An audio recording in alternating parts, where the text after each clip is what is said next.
అందరికీ నమస్కారం అండి. ఎలా ఉన్నారండి అందరూ? నేను కూడా చాలా బాగున్నాను.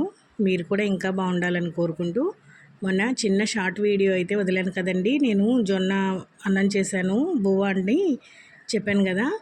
నాకు కామెంట్స్లో కాకుండా పర్సనల్గా అడిగారనమాట. ఓన్లీ హెల్దీ రెసిపీస్ అన్నీ మీరే చేసుకొని తింటే ఎట్లాగా, మాకు కూడా షేర్ చేస్తే మేము కూడా చేసుకుంటాం కదా అన్నట్టుగా. సరే ఇంకా వాళ్ళకి విడిగా చెప్పడం ఎందుకు, ఇదే ఒక వీడియో కింద చేసి పెడదాము అని చెప్పేసి ఇంక ఇదే ఇక్కడ ఇవాల్టి వీడియో అయితే జొన్న సంగటి ఎలా తయారు చేయాలనేదేనండి. చాలా ఈజీ ప్రాసెస్లో చాలా టేస్టీగా చాలా హెల్తీగా కూడా ఉంటుంది. నిజంగా చెప్తున్నాను, ఇదే ఫస్ట్ టైం నేను తినడము, కానీ నాకైతే టేస్ట్ చాలా బాగా నచ్చింది. అందులో కరెక్ట్గా కర్రీ పచ్చడి కూడా చాలా బాగా టేస్టీగా కుదిరే కదా, ఇంకా బాగా అనిపించిందండి. కాకపోతే మనకు అలవాట్లేదు కదా, ఇదే ఫస్ట్ టైం అండి నేను కూడా చేయడము. రెసిపీ అయితే సూపర్గా వచ్చింది. కొంచెం ప్రాసెసే, మనం మధ్యాహ్నం చేసుకోవాలంటే ముందు రోజు నైటే చేయాలి ప్రాసెస్, ఈవినింగ్ చేయాలంటే ఉదయం స్టార్ట్ చేసుకోవాలి. ఇది ముందు రోజు నైట్ అండి. ఈ గ్లాసు తెల్లజొన్నల్ని నానపెట్టేస్తున్నాను అనమాట, వాటర్ వేసేసి. అంటే మనకి ఎంత లేదన్నా మ్యాక్సిమం ఓవర్ నైట్ అంతా నానిపోవాలి ఇవి, అప్పుడే ఇవి మెత్తగా వస్తాయి. ఎందుకంటే నానకుంటే మనకి కూడా డైజెషన్ ప్రాబ్లం ఉంటుందేమో, అందుకోసం అనేసి బాగా ఓవర్ నైట్ అయితే నానబెట్టాలి. ఇంకా తర్వాత రోజు బాగా నీట్గా క్లీన్ చేసేసుకున్న తర్వాత జాలి గిన్నెలు ఉంటాయి కదండి, వడసిబ్బులు అంటాము, అట్లాంటి వాటిల్లో నెమ్మేమీ లేకుండా నీట్గా వీటిని అయితే వడపోసుకోవాలి. లేదా ఒక క్లాత్ మీనైనా ఆరబెట్టేసుకోవచ్చు. మనము పిండి పట్టించుకోవడానికి బియ్యం ఆరబెట్టుకుంటాం కదా, అదేవిధంగా ఇవి కూడా ఆరబెట్టేసుకోవచ్చు. అంటే చల్లగా ఉంటే సరిపోతుంది అనమాట, నెమ్ముండక్కర్లేదు, అలా ఆరిపోతే సరిపోతుంది. నేనైతే ఇందులోనే వేసేసి కొంచెం గాలి తగిలే చోట పెట్టాను. నేను మిక్సీ పట్టపోయే టయానికి నీట్గా ఆరిపోయాయి, నిమ్మనేది ఏమీ లేదనమాట. ఇదిగోండి ఈ విధంగా వాటర్ ఏమీ లేకుండా ఉంటే బాగుంటుంది. చూసారా ఎంత పొడిగా వచ్చాయో, మనం పట్టుకుంటే కాకపోతే చల్లగా ఉన్నాయి అంతే. ఇప్పుడైతే వీటిని మిక్సీకి పట్టుకుందాము. మిక్సీకి కూడా చాలా మెత్తగా మరీ పొడిగా కాకుండా కొంచెం కచ్చాపచ్చగా మిక్సీకి అయితే పట్టుకోవాలి అనమాట. ఇదిగోండి ఈ స్టేజ్లో మనమైతే ఇది మిక్సీ పట్టుకోవాలి. ఇప్పుడు వీటి కోసం ఇంకా ఎసరు పెడుతున్నాను. నేను గ్లాసు చూపించాను కదండి, నానబెట్టిన గ్లాసు, ఆ గ్లాస్ తోటి ఏదైనా అడుగు మందంగా ఉండే గిన్నెలో ఒక 3 గ్లాసులు వాటర్ అట్లా వేస్తున్నాను.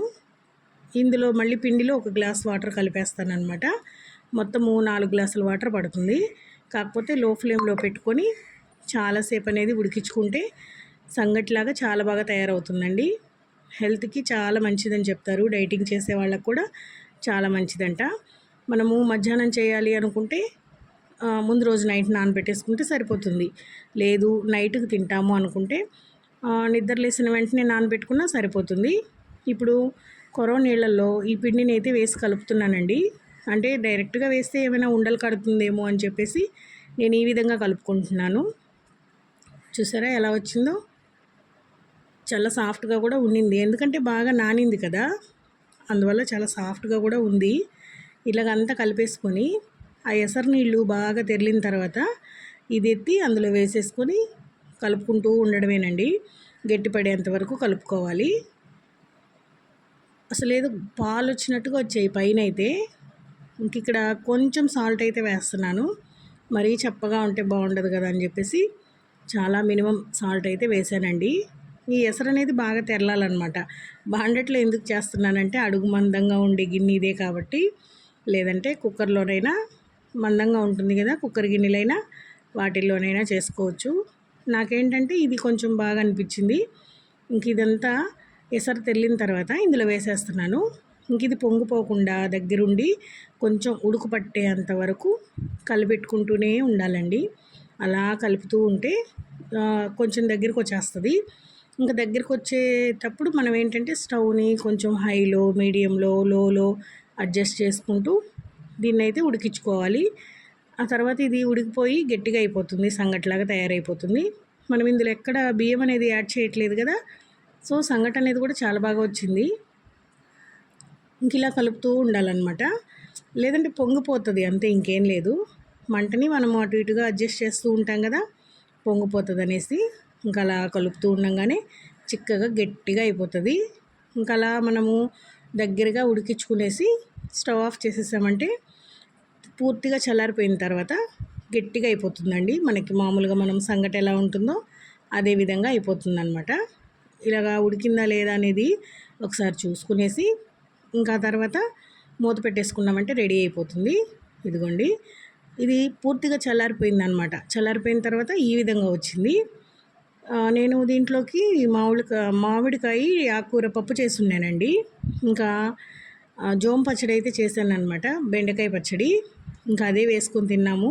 టేస్ట్ అయితే చాలా బాగా కుదిరింది. ఈజీగానే అనిపిస్తుంది చూసేటప్పుడేమో, కాకపోతే మనం రైస్ వండినంత ఈజీ అయితే కాదు. కానీ హెల్దీ రెసిపీస్ కదా, కొంచెం కష్టమైన చేసుకుంటే బాగుంటుంది. హెల్దీగా ఉండాలి, హెల్దీగా తినాలి అనుకున్నప్పుడు ఇలాంటివి ట్రై చేయండి. ఒక పూట తిన్నా హెల్దీయే కదా, నైట్ టైం అయినా తినొచ్చు. ఇంక ఇక్కడ నేను పచ్చడితో తింటున్నాను. నాకైతే టేస్ట్ చాలా బాగా నచ్చింది. చాలా సాఫ్ట్గా కూడా వచ్చింది. ఈజీ ప్రాసెసే, కాకపోతే మనం ఫస్ట్ టైం చేస్తున్నాం కదా, అందువల్ల అలా అనిపించి ఉండొచ్చు.